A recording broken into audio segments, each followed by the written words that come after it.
निदान चाचण्या या इन्फर्टिलिटीमध्ये खूप मोठ्या प्रमाणावर आहेत, म्हणजे त्यांची लिस्ट मोठी आहे. परंतु सगळंच सर्वांसाठी करायला पाहिजे असं काही नाही.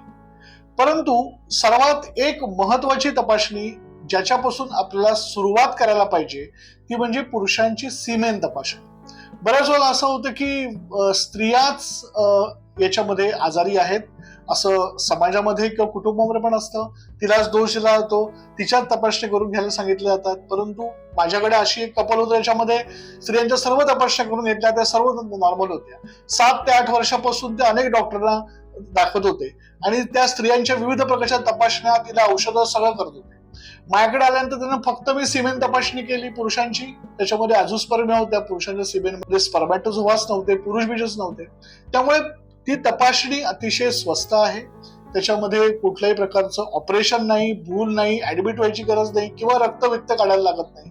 त्यामुळे जर पुरुषांची सीमेन किंवा धातू तपासणी केली तर आपल्याला महत्वाचे त्यातले फॅक्टर कळून जातात आणि ते जर नॉर्मल असेल तर आपण पुढच्या तपासणीसाठी जातो. त्याच्यामध्ये स्त्रियांची पुढची तपासणी असते ती म्हणजे सोनोग्राफी किंवा ओव्ह्युलेशन स्टडी. याच्यामध्ये आपण स्त्रियांचं अंड, स्त्री बीज तयार होते की नाही ते बघतो. त्यासाठी सोनोग्राफीला 1 दिवसाआड असं बोलवतो आणि त्याच्यानंतर ते स्त्री बीज तयार होतं की नाही बघतो. म्हणजे मुख्यत्वे करून दोघांकडे जे बीज आवश्यक आहे, पुरुष बीज आणि स्त्री बीज, ते जर त्याच्यामध्ये मिळत असेल किंवा चांगलं असेल तर बऱ्याच त्याच्यातले फॅक्टर, जवळजवळ 60-70% फॅक्टर त्याच्यामधले दूर होतात.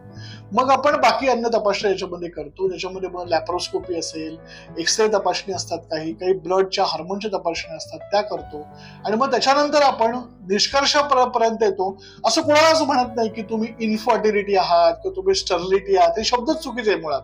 या शब्दांमुळे पण एक मानसिक थोडासा त्याच्यामध्ये डिस्टर्बन्स तयार होतो. त्यामुळे आपण म्हणतो की फर्टिलिटी मॅनेजमेंट याच्यामध्ये तुम्हाला तुमच्याच नॅचरल पद्धतीने फर्टिलिटी येण्यासाठी किंवा गर्भधारणा होण्यासाठी आम्ही मदत करतोय. त्याच्यामध्ये छोटे छोटे काही बारीकसे इश्यू असतील त्यांच्यावर आपण ट्रीटमेंट करून तुम्हाला योग्य प्रकारे सल्ला देऊन गर्भधारणा होण्यासाठी आपण मदत करतो.